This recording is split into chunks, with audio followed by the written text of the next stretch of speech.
नमस्कार दोस्तों, अनुष्ठान के यूट्यूब प्लेटफॉर्म में आप सभी का स्वागत है। आप सभी लोग देख रहे थे कि भारत के भूगोल से, इंडियन ज्योग्राफी से आपके कुछ पॉइंट स्टार्ट किए गए थे।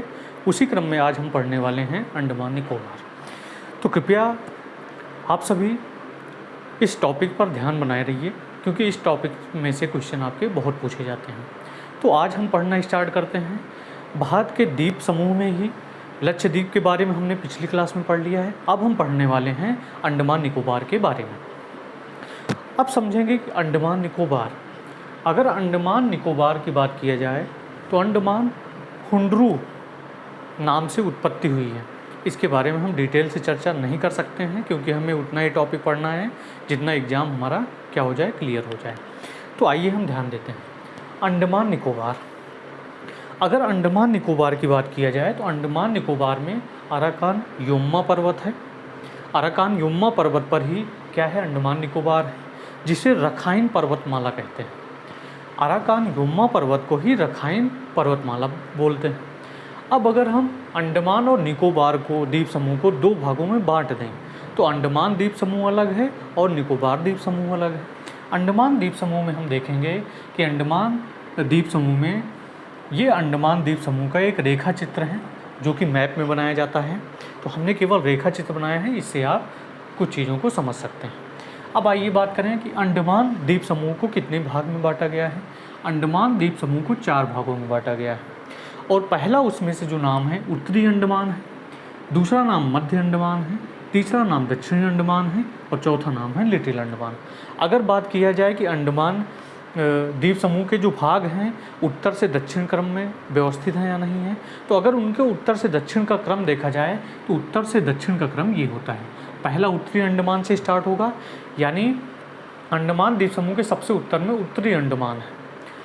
अंडमान निकोबार के सबसे दक्षिण में लिटिल अंडमान है। लेकिन अगर अंडमान निकोबार द्वीप समूह का सबसे उत्तरी भाग पूछा जाए, सबसे उत्तरी भाग उत्तरी अंडमान होगा, और सबसे दक्षिणी भाग कहाँ होगा, सबसे दक्षिणी भाग होगा ग्रेट निकोबार होगा। इतनी बात आपको अच्छे से समझ में आ गई होगी। अब आगे की ओर चलते हैं भैया कि उत्तरी अंडमान। अब उत्तरी अंडमान में सबसे ऊंची चोटी सैडल चोटी स्थित है, और उस सैडल चोटी की जो ऊंचाई है 732 मीटर है। इसी सैडल चोटी पर भारत की सुसुप्त ज्वालामुखी पाई जाती है, और उस सुसुप्त ज्वालामुखी का नाम है नारकोंडम। उस सुसुप्त ज्वालामुखी का नाम है नारकोंडम। यानी अगर क्वेश्चन ये पूछा जाए कि भारत में सुसुप्त ज्वालामुखी किस द्वीप समूह पर स्थित है, तो उत्तरी अंडमान निकोबार द्वीप समूह पे स्थित है। अगर पूछा जाए सुसुप्त ज्वालामुखी का नाम क्या है, नारकोंडम उसका नाम है। आगे की ओर चलें, मध्य अंडमान। अब मध्य अंडमान के बारे में अगर पूछें कि इस पूरे अंडमान में अगर सबसे बड़ा अंडमान निकोबार का द्वीप समूह का सबसे बड़ा भाग पूछा जाए, तो सबसे बड़ा भाग है मध्य अंडमान। और मध्य अंडमान पर सबसे सक्रिय ज्वालामुखी, भारत की सबसे सक्रिय ज्वालामुखी बैरन द्वीप कहाँ पर स्थित है, इसी मध्य अंडमान भाग पर स्थित है। आगे की ओर चलें, आगे की ओर चलेंगे तो दक्षिणी अंडमान आएगा। ये दक्षिणी अंडमान का भाग है, और इसी दक्षिणी अंडमान में यहाँ पर आपका क्या है, पोर्ट ब्लेयर है। यहाँ पर पोर्ट ब्लेयर है, जो कि आप जानते हैं अंडमान द्वीप समूह की राजधानी है। इतनी बात समझ में आ गई। अब दक्षिणी अंडमान के बारे में बात करें तो दक्षिणी अंडमान पर ही अंडमान निकोबार की जो राजधानी है पोर्ट ब्लेयर, वो दक्षिणी अंडमान निकोबार पर स्थित है। अगर स्थित है तो इसी दक्षिणी अंडमान पर ही आपकी एक झील पाई जाती है, जिसे सेलुलर झील कहते हैं। जिसे क्या कहते हैं, सेलुलर झील कहते हैं। इसके नीचे हम चले आएंगे, लिटिल अंडमान पड़ता है। और अगर क्वेश्चन ये पूछा जाए कि लिटिल अंडमान को और दक्षिणी अंडमान को अलग करने वाला चैनल क्या है, तो उस चैनल का नाम है डंकन चैनल।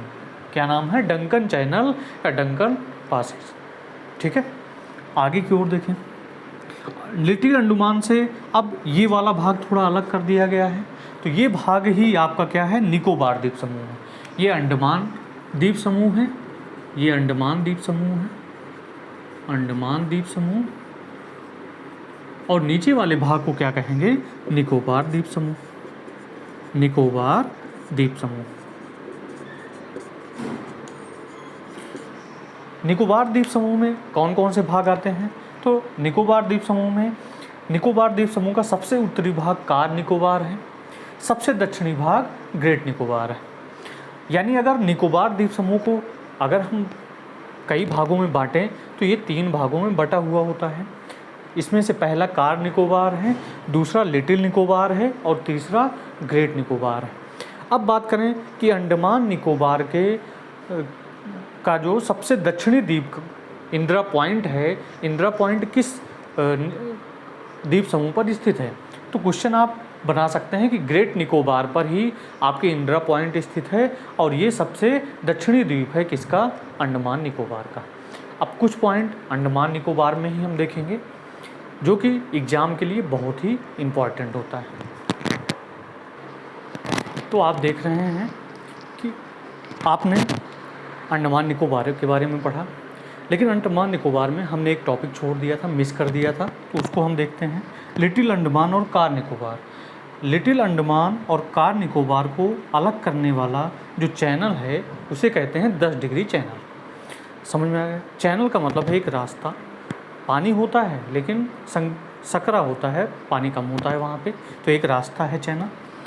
अब अगर बात करें अंडमान निकोबार की प्रमुख जाति, तो अंडमान निकोबार में भिन्न भिन्न टाइप की जातियाँ पाई जाती हैं जो कि खतरनाक बहुत होती हैं। तो आइए उन जातियों के बारे में हम देखें। अंडमान निकोबार की प्रमुख जो जनजातियाँ हैं, पहली जो जनजाति है वो जनजाति है जाखा, दूसरी जनजाति है ओंग, तीसरी जनजाति है सेटेनिलिस और चौथी जनजाति है सोमपेन। ठीक है, तो ओसे जासो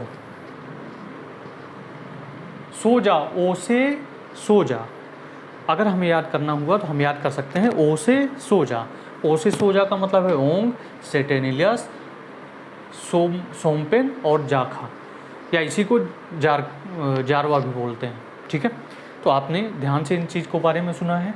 अब इसी द्वीप पर कुछ ऐसे द्वीप हैं जिनका नाम हाल ही में बदल दिया गया है। तो अंडमान निकोबार में वो कौन से द्वीप हैं जो हाल ही में जिनका नाम बदला गया है?